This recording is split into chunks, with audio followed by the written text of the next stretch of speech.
L'armée française refuse l'ordre de Macron, un coup d'État menace maintenant, la rébellion gronde au sein des forces armées et l'Élysée tremble sur ses fondations. Macron, isolé et affaibli, fait face à une insubordination inédite qui pourrait bien signer la fin de son règne. La France vacille, la Ve République chavire, et un nouveau chapitre de l'histoire s'écrit sous nos yeux avec des généraux prêts à prendre les rênes. Restez absolument connectés, car ce qui se passe en ce moment est explosif, avec des révélations chocs qui pourraient tout changer. Plongeons directement dedans, en explorant en profondeur les coulisses de cette crise majeure qui secoue la nation, avec des analyses détaillées, des contextes historiques et des témoignages exclusifs qui mettent en lumière les enjeux dramatiques pour la France et l'Europe. Emmanuel Macron, l'homme qui se voit comme un Jupiter moderne depuis son élection en 2017, en a assez des résistances internes et des crises qui minent son mandat. Mais cette fois, c'est l'armée française, pilier de la République, qui lui tourne le dos. Selon des sources militaires anonymes relayées par des chaînes d'information alternatives, comme Agora Informé, dans une vidéo choc publiée le 30 août 2025, un officier supérieur de l'état-major a refusé d'exécuter un ordre direct du président. Quel ordre ? Les rumeurs parlent d'un déploiement controversé, peut-être lié à une intervention en Ukraine ou à la gestion des troubles intérieurs en France, comme les manifestations contre la réforme des retraites ou les tensions sociales post-électorales de 2024.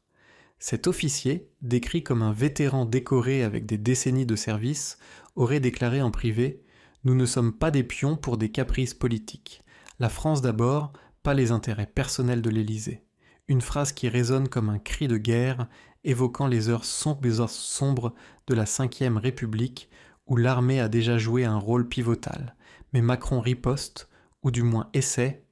Dans un discours prononcé à l'hôtel de Brienne le 13 juillet 2025, il a appelé à un effort nouveau pour moderniser les forces armées, insistant sur l'unité face à la menace russe. Pourtant, derrière les mots forts, la fracture est béante. Le chef d'état-major, Thierry Burkhard, a averti d'une menace persistante avant 2030, mais sans un mot sur cette insubordination qui gronde. Les attaques contre Macron ne s'arrêtent pas là. Des généraux retraités, comme ceux qui avaient signé une lettre ouverte en 2021 dans Valeurs Actuelles dénonçant l'islamisme et une guerre civile imminente, reviennent à la charge. Ils accusent Macron d'avoir affaibli l'armée avec des coupes budgétaires initiales. Rappelez-vous la démission fracassante de Pierre de Villiers en 2017 après un désaccord sur les finances militaires. Macron traite l'armée comme un jouet, mais les soldats ne sont pas dupes, aurait lancé un général anonyme dans des cercles militaires.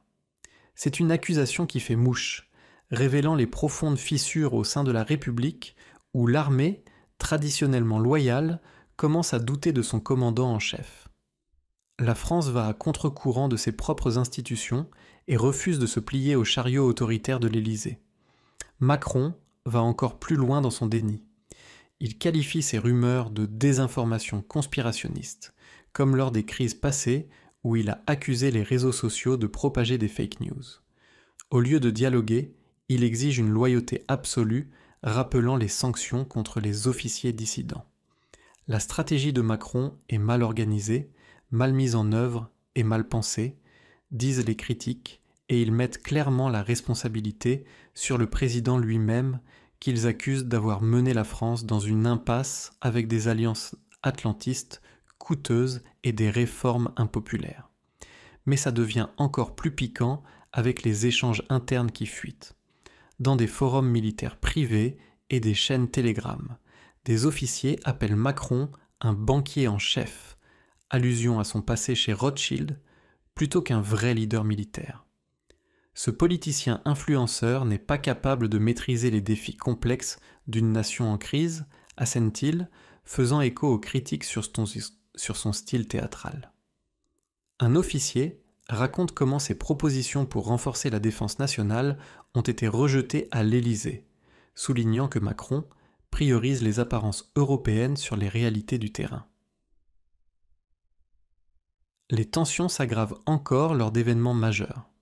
lors de la dissolution de l'Assemblée nationale en juin 2024, qui a mené à des élections anticipées chaotiques et une cohabitation instable, l'armée a été appelée en renfort pour maintenir l'ordre lors des manifestations massives. Mais des rumeurs persistent. Des unités auraient traîné des pieds, refusant d'appliquer des ordres jugés excessifs contre les civils. Macron plaide pour l'unité, arguant que la condition pour la stabilité est la loyauté, et la condition pour la loyauté est un leadership fort.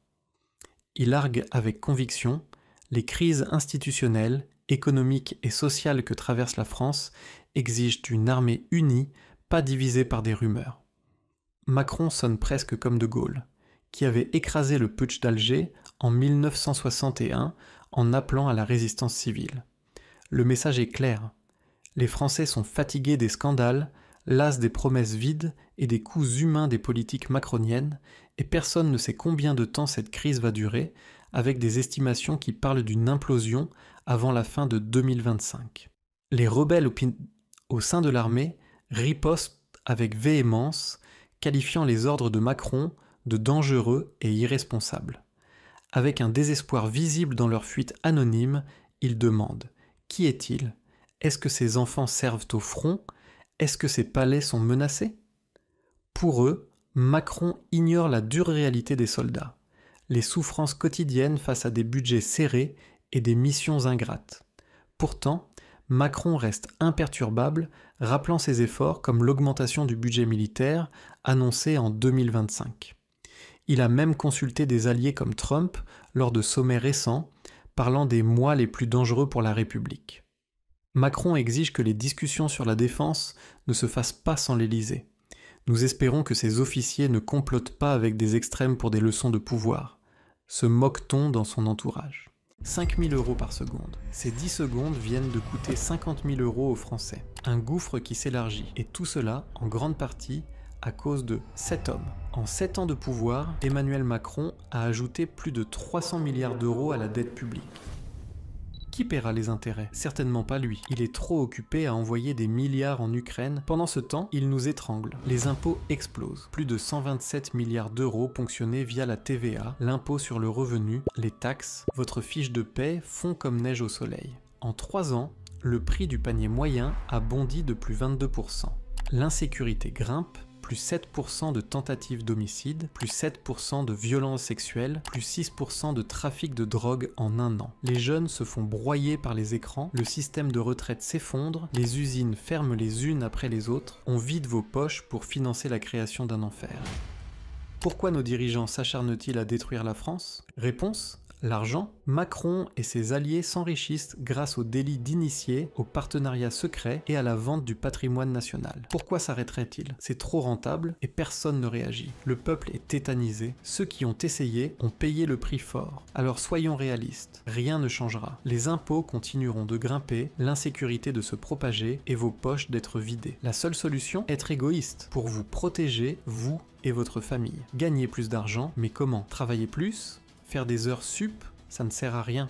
Un deuxième job, vous êtes déjà à bout. Prendre des risques illégaux pour finir derrière les barreaux ? Non, il existe une autre voie, légale, simple, méconnue. Dès ce soir, vous pouvez commencer à vous affranchir de ce système qui ne veut que votre asservissement. Nous avons tout rassemblé dans un groupe Telegram privé. Cliquez ici pour nous rejoindre gratuitement avant qu'il ne soit trop tard.